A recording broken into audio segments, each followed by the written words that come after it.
Okay guys, welcome back to another good bad ugly episode. இந்த எபிசோட்ல நம்ம எந்த டீம் பத்தி பார்க்க போறோம்னா, லக்னோ சூப்பர் ஜெயின்ஸ் அப்படிங்கிற ஒரு டீம் பத்தி தான் பார்க்க போறோம். அதாவது பார்த்தீங்கன்னா, ஒரு கேப்டன்சி எல்லாம் தூக்கி போட்டு எல்லா பிளேஸையும் தூக்கி எறிஞ்சிட்டு மறுபடியும் இருந்து கோட்டை அடிச்சுட்டு ஃப்ரெஷ்ஷா ஆரம்பிக்க போற டீம் பத்தி நம்ம பேச போறோம். இப்போ இந்த வீடியோல யார் இருக்கானா, என் ஃப்ரெண்டு கிஷோர் இருக்கான். டே ஹைடா. Hi guys. அப்புறம் என் தம்பி சூர்யா இருக்கான். Hi bro. Hi bro. அப்புறம் இந்த நிகழ்ச்சியோட சிறப்பு விருந்தினர் ஒருத்தர் வந்திருக்காரு. அதாவது தடுக்கி விழுந்த ஒரு எல்எஸ்சி ஃபேனு, பண்ட்டை வந்து எடுத்தனால திடீர்னு எல்எஸ்சி ஃபேனா மாற வேண்டிய ஒரு சூழ்நிலையால எல்எஸ்சி ஃபேனா மாறின பிரவீன் இருக்கான். ஹாய்டா. சரி, ஓகே. வித்தவுட் எனி டிலே நான் வந்து ஸ்குவாடை வாசிச்சிடுறேன். அதுக்கப்புறம் லவனை சொல்லுங்க. அதுக்கப்புறம் உங்க கருத்தெல்லாம் சொல்லுங்க.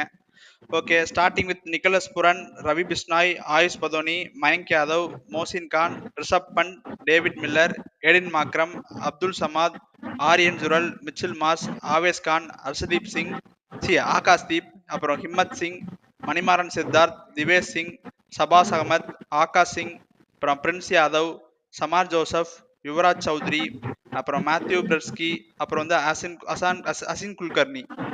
ஓகேடா, இதான்டா ஸ்குவாடு. ஃபர்ஸ்ட் வந்து பிரவீன் இருந்தே கேக்குறேன். பிரவீன், இந்த ஸ்குவாட பத்தி என்ன நினைக்கிற? இந்த ஸ்குவாட பத்தி ஃபர்ஸ்ட் என்ன நினைக்கிற? இல்ல, நான் ஆக்ஷன் அப்போ கொஞ்சம் நல்லா தான் நினைச்சிட்டு இருந்தேன். இப்பவுமே நல்லா தான் இருக்கு. பண்ட் எல்எஸ்சி போகலாம்னு நினைச்சிட்டு இருந்தியா? அப்படின்னு ஓபனா சொல்லக்கூடாது நம்ம. இல்ல, இப்பவுமே ஸ்குவாட் வந்து பரவாயில்ல தான். பேட்டிங் வந்து பவர் ஹவுஸா தான் இருக்காங்க. பவுலிங்ல இன்ஜுரி கன்சர்ன்ஸ் இருக்கிறதுனால கொஞ்சம் வீக்கா இருக்கு. மத்தபடி எல்லாம் ஓகே தான். சரி, ஓகே. இரு, அப்படியே ஃபியூ மேட்சஸ் கஷ்டப்படுவாங்க பவுலிங்ல. எல்லாம் இன்ஜுரியில இருந்து எல்லாம் அவைலபிள் ஆயிட்டாங்கன்னா நாங்க தான். அப்படியா? ஓகே கிஷோர், உன்னோட 11 சொல்றா ஃபர்ஸ்ட். ஓகே, நான் 11 சொல்றேன். 11ல வந்து ரெண்டு ஓபனர்ஸ்மே இப்பதான் ஃபர்ஸ்ட் டைம் எனக்கு தெரிஞ்ச ஐபிஎல் ஓபனிங் பண்ணாங்கன்னு நினைக்கிறேன். ஒன்னு மார்க்ரம் இல்ல மிச்சல் மார்ஸ், இது ரெண்டு தான். Number 1 and 2. நம்பர் 3ல ஆயுஷ் படோனி வந்துருவான். நம்பர் 4ல கேப்டன் பண்ட், நம்பர் 5ல பூரன், 6ல மில்லர், 7ல சபாஸ் அகமது, 8ல வந்து ரவி பிஸ்னாய், 9ல வந்து மயங்க் யாதவ் நான் போட்டிருக்கேன். ஆனா ஃபர்ஸ்ட் ஹாஃப் ரூல்ட் அவுட்னு நினைக்கிறேன். ஸோ ஏதோ சர்துல் தாக்கூர் வேற கேம்ப்ல ட்ரைனிங் பண்ணிட்டு இருக்காருன்னு கேள்விப்பட்டேன். ஸோ இருந்தா அதுக்கு பதிலாக வந்து சர்துல் தாக்கூர், ஆவேஸ் கான், அதுக்கடுத்து மொசின் கான். 10 and 11. 10 and 11மே இன்னும் என்சிஏல தான் இருக்காங்கன்னு நினைக்கிறேன். இம்பாக்ட் சப்ல பேட்டிங் வந்து அப்துல் சமாத். ஓகே பிரவீன், இந்த 11 உனக்கு பிடிச்சிருக்கா இல்ல நீ ஏதாச்சும் மாத்துவியா? இல்ல, 11க்கு இதுக்கு நிறைய சேஞ்ச் இருக்கு. அப்படியா? அங்க சொல்லு, உன் லெவல் என்ன? நான் பண்ட் ஓபனிங் போடலாம்னு பார்த்து வச்சிருக்கேன். ஓஹோ, பண்ட் ஓபனிங்கா? கிஷோர், இந்த மூவ் பத்தி என்ன நினைக்கிற? Pant opening, Pant Marsh opening போடலாம்னு இருக்கேன். ஓகே, அப்படி கூட பண்ணலாம். சரி, அப்படி பண்ணா மார்க்ரமன் இவங்க 1 down போடுற மாதிரி சொல்றீங்களா? ஆமா, மார்க்ரம் இல்லாட்டி மேத்யூ பிரெட்ஸ்கி இருக்கான். ரெண்டு பேர்ல யாரோ ஒரு ஆளு. எத்தனை ஃபாரினர் ப்ரோ ஆடுவீங்க? எனக்கு பூரன் 1, மில்லர் 2 ஆயிருது. இங்க மார்க்ரம் இல்ல பிரெட்ஸ்கி, மார்ஷ், நாலுமே பேட்ஸ்மேன் தான். அதான் சொல்றேன். ஓ, மார்க்ரம் இல்ல பிரெட்ஸ்கி ஆடுறப்போ மார்க்ரம் டிராப்பே பண்ணிடலாம்னு சொல்றீங்களா? ஆமா, கரெக்ட் தான. மார்க்ரம் உனக்கு அந்த அளவுக்கு ஃபார்ம்ல இல்லடா உனக்கு. பிரெட்ஸ்கி ஐபிஎல் இல்ல, T20 இல்ல. இவர் 5 நல்ல, இவர் சொன்னமா நல்ல டேலண்ட், அக்ரி பண்ணிக்குவேன். நானும் சவுத் ஆப்பிரிக்கா ஃபாலோ பண்றவன் தான். இப்ப நல்லா ஓடிஎல சூப்பரா பண்ணிருக்காரு. பட் இந்தியன் கண்டிஷனே அவர் இனிமேல் தானே பார்க்க போறாரு. அதுக்கு மார்க்ரம் ஸ்டார்டிங்ல வந்து மார்க்ரம் கொடுப்பாங்க, 4-5 மேட்ச் பாப்பாங்க. சரியா இருந்துச்சுன்னா கண்டினியூ பண்ணலாம், இல்லாட்டி பிரெட்ஸ்கி வந்துருவாங்க. அது பண்ணலாம், பண்ட் ஓபனிங் பண்ணலாம்னா எனக்கு பண்ணணும் தான் ஆசை. பண்ணுவாங்களா? கண்டிப்பா பண்ண மாட்டாங்க. எல்எஸ்சி அவனுக்கு பண்ட் வந்து மிடில் ஆர்டருக்காக தான் எடுத்துக்காங்க. அவங்களோட பூஸ்டே இப்ப பாத்தீங்கன்னா அந்த பண்ட் மில்லர் பூரன் வந்து ஐபிஎல் இதுக்கு முன்னாடி வந்து இது வரைக்கும் ஒன்றும் பெரிய சீசன் இருந்தது இல்லை. ஸ்டார்டிங் ஏதோ கொஞ்சம் அடிச்சுதான். மிச்சல் மார்ஸும் இருந்ததே இல்லை ஐபிஎல்ல. கொஞ்சம் இன்ஜூரின்னு போயிடுவா. இருந்தாலும் அவ்வளவு கன்சிஸ்டன்டா இருக்க மாதிரி தெரியல. ஸோ இந்த ஓப்பனிங் எவ்வளவு ட்ரஸ்ட் பண்ண முடியுமான்னு தெரியல. படோனி ஓகே, நான் அக்ரி பண்ணிக்கிறேன். அவனோட சூப்பர் டேலண்ட். அவன் 1 down 2 down இறக்கி விட்டேன்னா ஃபுல் பொட்டன்சியல் காட்டிடுவான். இதுல மிடில் ஆர்டர் இருக்காலே ஸ்ட்ரென்த். சப்போஸ் நான் போட்டு இப்பதான் Pant, Pooran, Miller middle order. அந்த மூணுமே லெஃப்ட் ஹேண்டர்ஸா இருக்கறனால தான் பண்ட் மேல போட்டு. இப்ப அதான் சொல்ல வந்தேன். இப்ப நீங்க 3 பேர் லெஃப்ட் ஹேண்டர்ங்கனால ஈஸியா அதுல வந்து ஆஃப் ஸ்பின்னர் வச்சு கொடுத்துட்டு போயிட்டே இருப்பாங்க. சரி, ஓகே. எனக்கு இன்னொரு டவுட். இப்ப வந்து இந்த டீமோட டெத் பவுலிங் யாரா இருப்பாங்கன்னு நினைக்கிறேன்? சூர்யா, நீ சொல்லு. இந்த டீமோட டெத் பவுலிங் ஆவேஷ் கான் தான் bro. Avesh Khan death bowling நீ அவ்வளவு நம்புவியா? நம்புவேனான்னு இல்ல, ஆனா அவன் தான் இருக்கான், வேற வழி இல்ல. ப்ரோ ஆர்ஆர்க்குலாம் நல்லா தான் ப்ரோ போட்டுருக்கான். அதான் ஆவேஷ் கான் ஆவேஸ் கான் தான் டெத்ல போட்டாகணும். மொசின் கான் எப்பயும் போல 2 ஓவர் மோசின் கான் இருக்கா. அப்ப யார வச்சு ஸ்டார்ட் பண்ணுவாங்க? அதுவும் ஆவேஸ் மயங்க் கான் யாதவ் வந்துட்டான்னா ஓப்பனிங் ஸ்பெல். மயங்க் யாதவ் வந்துட்டானே எப்படா இல்ல வருவான்? மோசின் கான் மயங்க் யாதவ் வந்துட்டு அவங்க போட்டுருவாங்க. இல்லனா சாதுல் தாக்கர் வச்சு ஓபன் பண்ணுவாங்களோ? அந்த டெல்லிக்கெல்லாம் ஓபன் அப்படி பண்ணாங்கல்ல, அவன வச்சு தான் ஓபன் பண்ணுவாங்க போல. அதாவது இந்த டீம் இல்ல, பவுலிங் மோசின் கான் தான் ஓப்பனிங் பவுலர். அவன் நியூ பால்ல ஸ்பெஷலிஸ்ட் மோசின் கான். மோசின் கான் கடைசியில போட மாட்டான். ஃபர்ஸ்ட் அதான். 4 ஓவர் போடுறது கரெக்ட். Okay okay. அப்ப இந்த டீம் ஸ்பின்னு பரவாயில்ல உனக்கு. கொஞ்சம் ரவி பிஸ்னாய் அவன் நல்லா உனக்கு ரிலே பண்ணலாம். ரவி பிஸ்னாயை ரிலே பண்ணலாம். மணிமாறன் அவங்களுக்கு மறந்துட்டேன், மணிமாறன் சித்தார்த்தையும் ஓபன் பண்ணுவாங்கல்ல எல்எஸ்ஜி. இல்ல அதான் நான் சொல்ல வந்தேன். அவங்களுக்கு அட்வான்டேஜ் என்னன்னா ஹோம் மேட்சஸ்ல வந்து கிரவுண்ட் பெருசு, ஸ்பின்னர்ஸ் வச்சு ஸ்லோவர் பவுன்ஸ் போடுறவங்கள வச்சு நல்லா சமாளிச்சிடலாம். அடிக்கிறதுக்கு ஆள் இருக்கு அவங்களுக்கு. ஃபாரினர்ஸ் தான் எல்லாருமே அடிச்சிடலாம். அதான் இப்ப ஓப்பனிங்ல வந்து கொஞ்சம் கிளிக் ஆனோம். இந்த மிச்சில் மார்ஷம், மிச்சில் மார்ஷமும் சரி மாக்ரமும் சரி அந்த அளவுக்கு வந்து ஒரு ஃபார்ம்ல ஐபிஎல் அந்த அளவுக்கு பீக் ஃபார்ம்ல இருந்ததா நான் பார்த்ததே கிடையாது. அவங்க ஃபார்முக்கு நினைச்சு எடுத்திருக்காங்க.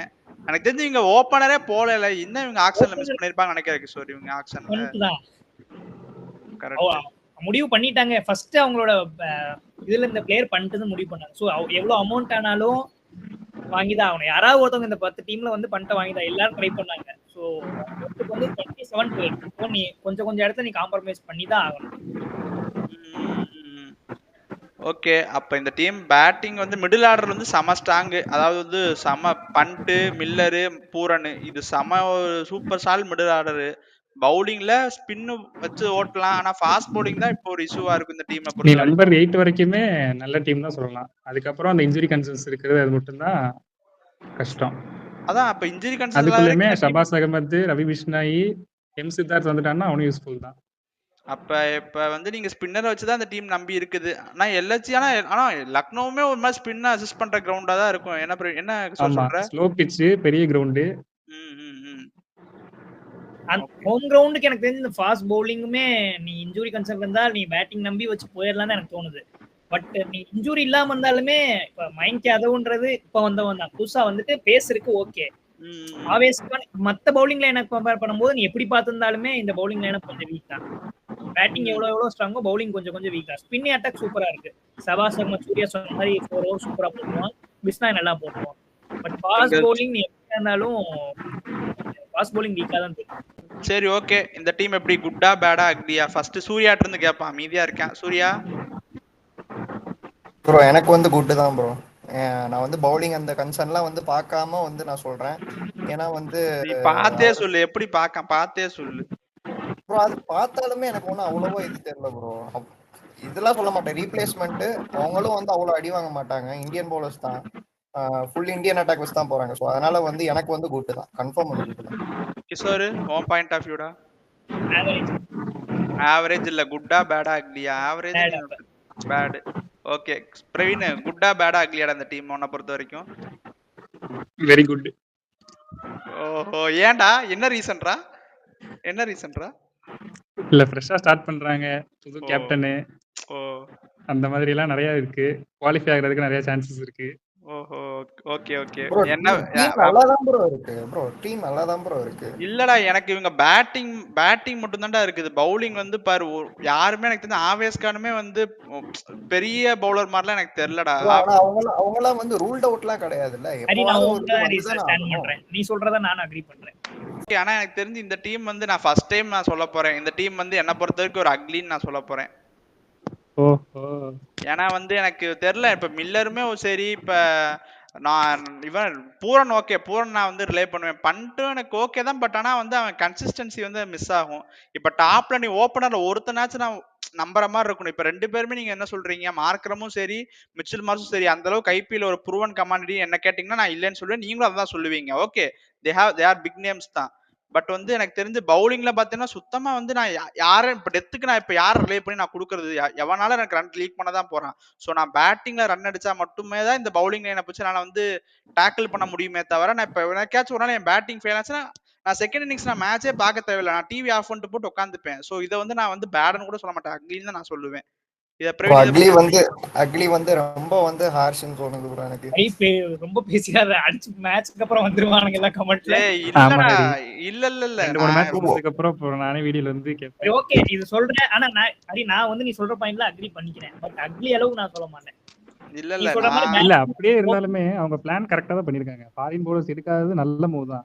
ப்ரோ நீங்க மார்க்கம் 2 ஓவர் வாங்கலாம், மாஸ்டர் 2 ஓவர் வாங்கலாம், பதோனி போடுவான், படோனிட்ட 2 ஓவர்.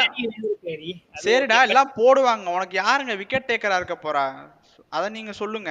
எல்லாம் போடுவாங்க. யார் உனக்கு விக்கெட் டேக்கரா இருப்பா? ரவி பிஸ்னாயை தவிர உனக்கு இங்க யார் விக்கெட் டேக்கரா இருக்க போறா? நீ சொல்றதுல 2 பாயிண்ட் அக்ரி பண்ணிக்கிறாரு. ஒன்னு வந்து ஓபனிங் பேட்டிங் கன்சர்ன் 100% அக்ரி பண்ணிப்பேன். இன்னொன்னு நீ சொல்ற மாதிரி பவுலிங் வந்து இருக்கு, எல்லாமே நல்ல பவுலர். ஆனா யாருமே வந்துட்டு மத்த டீம்ல இருக்க அளவுக்கு ஓகே இவன் தான் கீ அப்படின்னு யாரும் இல்லைன்னு நான் சொல்றேன். எல்லாருமே இப்ப ஒரு டீம்ல இவன் நீ பார்த்து ஆடிட்டான் ஆடலான்னு மாதிரி தான் இருப்பான். ஆனா இந்த டீம்ல நீ யார நீ எல்லாருமே அடிச்சாடணும்னு தான் உனக்கு தோணும். கரெக்டா இல்லையா? அதுதான் அங்க பிரச்சனையே. அந்த கிரவுண்ட் அடிக்கவே முடியாது யாரையுமே. அடிக்க போய் அவுட் ஆகிட்டு கிளம்பிடுவீங்க. நீ இப்படி சொல்ற. ஆனா தெரிஞ்சது தெரியல எனக்கு. இந்த டீம் வந்து நான் அக்லின்னு தான் நான் சொல்லுவேன். நீங்க என்னதான் ஹோம் மேட்ச் ஒரு 2 மேட்ச் பார்த்துட்டு சொல்லு, அதுக்கப்புறம் நான் பாத்துக்கிறேன். இல்ல நீங்க அர்ஷின் குல்கர்னின்னு ஒருத்தர் இருக்கான், அவனும் பவுலிங் போடுவான். அதுதான் போட்டு வச்சிருக்கேன். அர்ஷின் குல்கர்னி வந்து மார்ஸ் வராட்டி அர்ஷின் குல்கர்னி வச்சு அவனும் டீசென்ட்டா பவுலிங் போடுவான் ப்ரோ. ஃபாஸ்ட் பவுலர் தான். யங்ஸ்டர்ஸ் இருக்காங்க நிறைய. யுவராஜ் சௌத்ரின்னு ஒரு பேட்ஸ்மேன் இருக்கான், அவன் கூட ஓபனிங் இறங்கலாம். பட் ஓகேடா ட்ரை பண்றது கஷ்டம் தான். அதுதான் தெரியுதுல, அதான் தெரியும். அதனால தான் நான் சொல்றேன் இந்த டீம் அது சொல்ல வர்றது என்னன்னா யாரு எல்லாரும் நீ என்ன சொல்ற, இத்தனை பேர் ஓவர் போடுவாங்கன்னு சொல்ற. ஹரி என்ன கேக்குறான், யாரு லீட் பண்ணுவா, யாரு விக்கெட் எடுப்பா அப்படின்னு உனக்கு தெரியுமா? இல்ல நீ என்னதான் சொல்லு, இந்த டீம் அக்லி தான் என்ன பொறுத்த வரைக்கும். நான் அடி கூட வாங்கிக்கிறேன். ஆனா பாருங்க இதுதான் நடக்க போகுது. அப்ப வந்து அன்றே கணித்தார்னு எல்லாம் வர போறாங்க. இது எடிட் பண்ண கூடாது, எடிட்டிங்ல அப்படியே போடுறேன். எடிட் பண்ண மாட்டேன், அப்படியே போடுறேன். சரியா? சரி ஓகே. நாங்க எங்களோட கான்ட்ரோவர்சியான பாயிண்ட்ல நான் சொல்லிட்டேன். அவங்க எல்லாம் சேஃபா போய் இதெல்லாம் மனசுக்குள்ள வச்சுக்கிட்டு சொல்ல மாட்டானுங்க. நான் சொல்லிட்டேன். வந்து அக்ரி பண்றேன்னு நான் சொல்லிட்டேன். நான் ஓபனிங் அக்ரி பண்றேன், நான் பவுலிங்லயும் அக்ரி பண்றேன். அப்ப சொல்லு அக்லின்னு சொல்லு. சொல்ல மாட்டேன். ஏன்னா வந்து பேட்டிங் வச்சு அவங்க வந்துருவாங்கன்னு நான் சொல்றேன். அந்த இதை வச்சு நான் சொல்றேன். சரி ஓகே, சேஃபா இருங்க. சரி ஓகே, பாயிண்ட்ஸ்லாம் நான் சொல்லிட்டேன். நான் ஏதாச்சும் தப்பா சொல்லியிருந்தேன்னா நீங்க அதை கமெண்ட்ஸ்ல சொல்லுங்க, அதை நாங்க மாத்திக்கலாம். சரி ஓகே, இந்த வீடியோ பாக்குறவங்களாம் மறக்காம லைக் பண்ணுங்க, ஷேர் பண்ணுங்க, கமெண்ட் பண்ணுங்க. மறக்காம சப்ஸ்கிரைப் பண்ணி பெல் ஆல்ல போட்டுக்கோங்க. அப்பதான் நாங்க போடுற வீடியோஸ் எல்லாம் உங்களுக்கு டக்குன்னு வரும். அப்புறம் வீடியோ ஃபுல்லா பாருங்க, அப்பதான் கான்டெக்ஸ்ட் உங்களுக்கு ஃபுல்லா தெரியும். சரி ஓகே, நெக்ஸ்ட் ஒரு ப்ரிவியூல சந்திக்கிறேன். until then bye from Hari. Bye சொல்லுங்கடா. Bye guys. பை.